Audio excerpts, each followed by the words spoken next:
Imagine two children who act as if they are one single person. They walk in perfect synchronization, step for step. They eat at the exact same moment. If one scratches her head, the other does too, instantly. They share a secret language that no one else in the world can understand.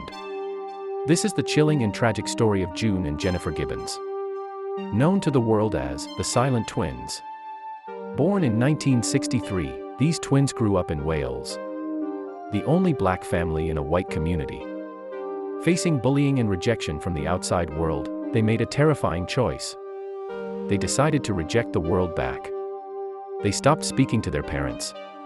They stopped speaking to teachers. They cut off all communication with humanity, except for each other. To the outside world, they were zombies.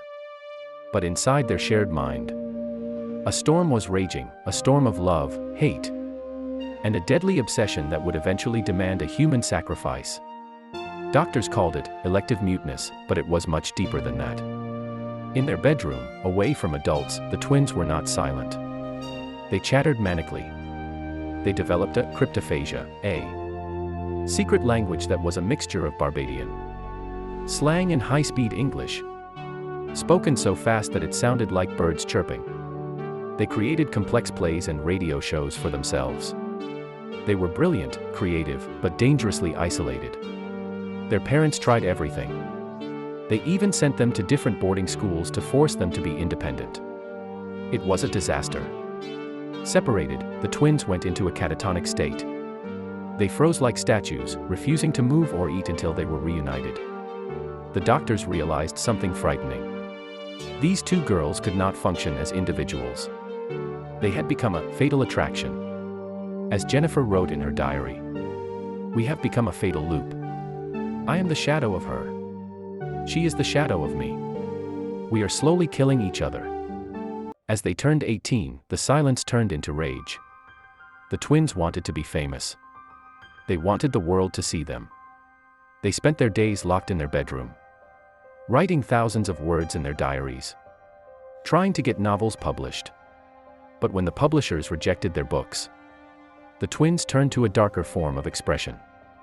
If they couldn't burn the world with their words, they would burn it with fire. They began a spree of arson and theft. They set fire to a tractor dealership. They burned down a technical college.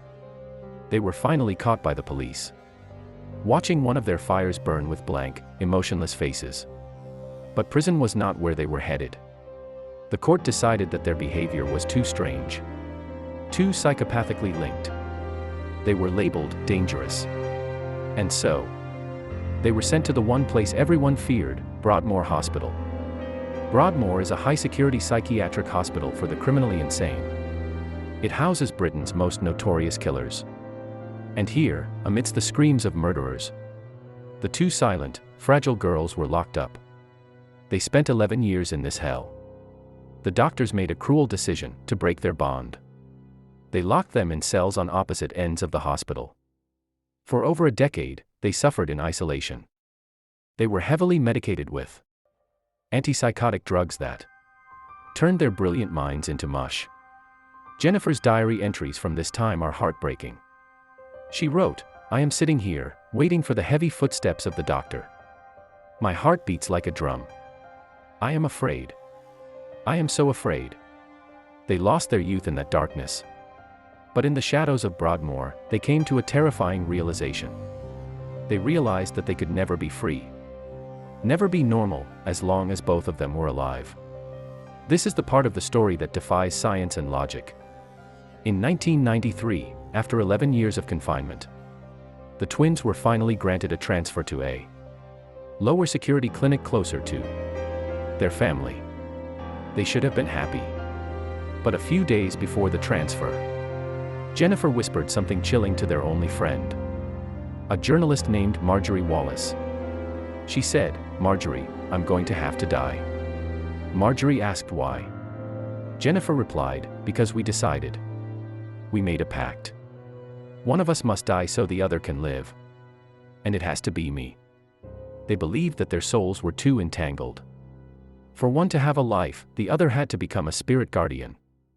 They had negotiated this death. Jennifer, being the stronger, more dominant twin, agreed to make the ultimate sacrifice. On the morning of March 9, 1993, the twins boarded the bus that would take them to freedom. The staff noticed they looked weak, but they were calm. As the bus drove down the highway, Jennifer rested her head on June's shoulder. To the guards, it looked like she was sleeping. But June knew. June knew the pact was being fulfilled. When they arrived at the destination, Jennifer did not wake up. She was rushed to the hospital, but she was pronounced dead shortly after. The autopsy was shocking. Jennifer was only 29 years old. She had no drugs in her system. She had no poison. She had no signs of violence. Her heart had simply stopped.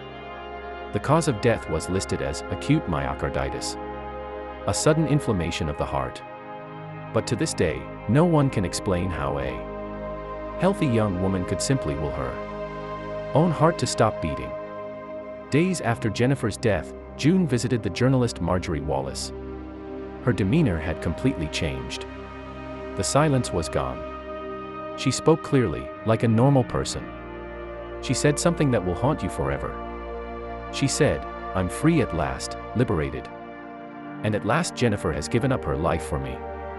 June Gibbons lives a quiet life today. She speaks to her neighbors. She lives independently. The pact worked.